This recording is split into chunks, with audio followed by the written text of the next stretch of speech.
Good morning, everybody. Yesterday I told you a story about a young lady in the Stony Brook area who taught me an interesting lesson. And we talked about Jewish identity and also Jewish responsibility. Jewish identity is this great feeling that I'm a Jew and that's so great and wonderful, and I really feel this tremendous connection to my people. And there's a certain internal sense of peace about that and a very strong sense of just positive feeling about being Jewish. Responsibility already is a whole different story, and sometimes responsibility leads us to feel that we need to do things that we don't necessarily feel good about, or we don't necessarily even understand or connect to. But we do it out of responsibility because we know that's who we are and that's what we need to do. And those are two very, very different ways of sensing our Jewish identity. So we're talking now these weeks about the building of the Mishkan, the tabernacle in the desert. And there are two very interesting perspectives on what is the main part of the temple. So Nachmanides says that the main part is really the Holy of Holies. Make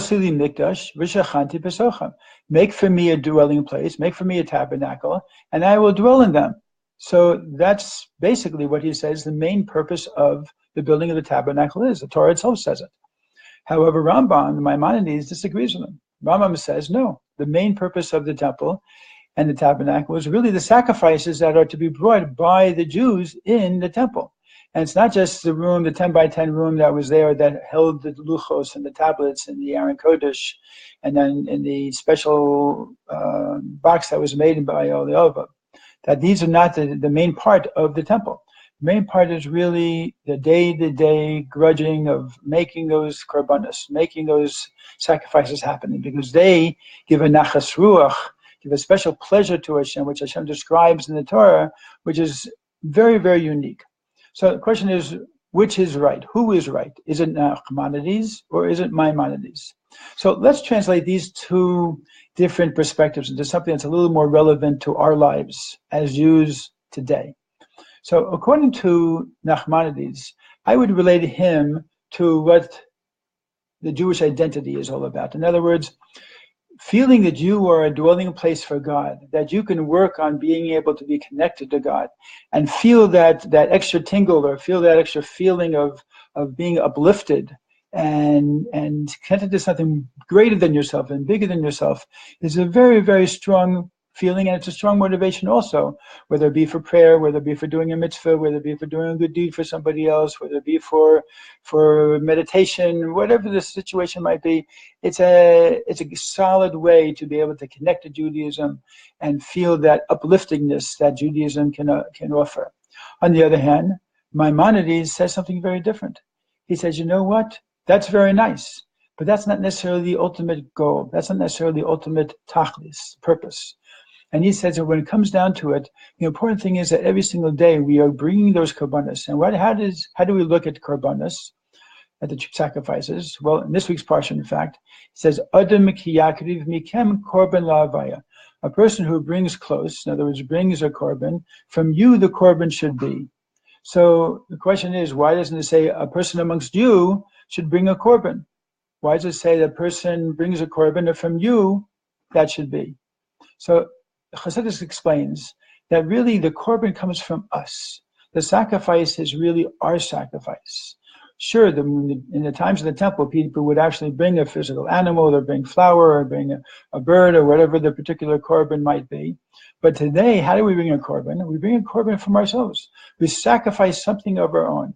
When we do a mitzvah, when we do something that's godly, when we do something that the Torah requires, when we take responsibility and do something, even though it's not easy or hard, or we don't necessarily connect to it, it's not necessarily uplifting, and it's not necessarily something that we feel all of a sudden this spiritual surge from, but we do it out of responsibility because we know this is part of the sacrifices. This is part of even the sacrifice of being Jewish in some time, giving money that I could otherwise use for personal purposes, taking time that I could otherwise use for myself.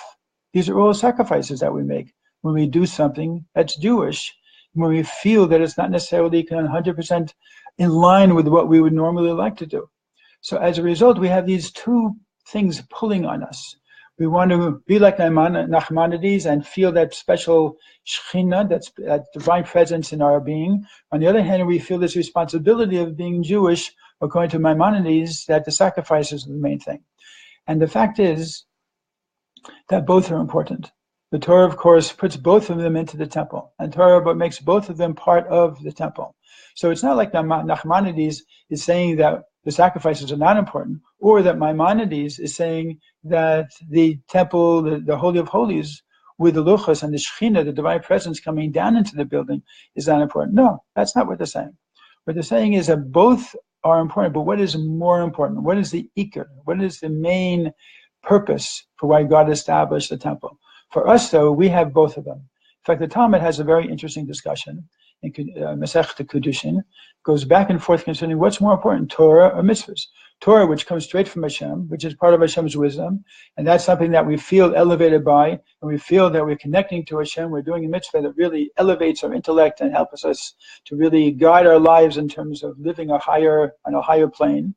Or mitzvahs, which sometimes are very out there, and they can involve very bodily functions in terms of having to do things and having to go places and having to put on tefillin or light Shabbos candles or keeping Shabbos or doing things. It means getting into the nitty-gritty of life, which many of the mitzvahs do, whether it be in business, whether it be in other aspects of our life. This is very practical, very down to earth. So which is more important, the Torah or the mitzvahs? And of course, the Talmud comes back with a very Talmudic response. The Talmud says that really Torah is more important, but why? Because it leads a person to fulfill mitzvahs. Torah guides a person how to actually fulfill each of the mitzvahs, and that's really the bottom line, is how do we do the mitzvahs? But without Torah, we don't know how to do the mitzvahs, so we need Torah in order to be able to do that. So in a certain sense, if we relate that back to Nachmanides and Maimonides, we could say, according to Nachmanides, that yes, the divine presence is the most important thing, but why? In order that we should be able to give the korbanos. So in our lives, what do we see and how does that relate to us? In a certain way, it means, yes, our prayers in the morning are very important. Our learning of Torah in the morning or whenever we do that is crucial. But what is the purpose? What is the tachlis for? That we should go out there and make korbanos. That we should go out there and be able to learn how to sacrifice.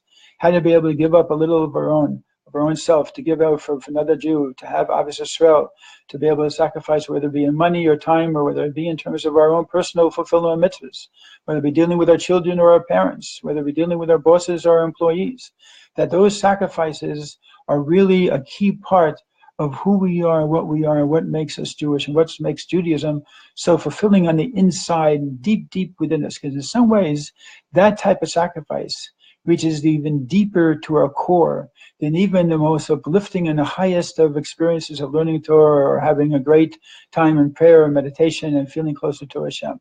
And that's really part of what we are meant to do, is make that relationship with Hashem, with God, really something that gets to our core, that makes it a real relationship, and one which will therefore last for many, many, many, many, many years to come.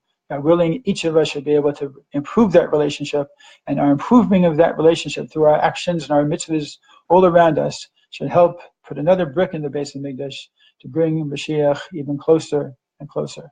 Take care, have a great day, stay warm and safe. All the best.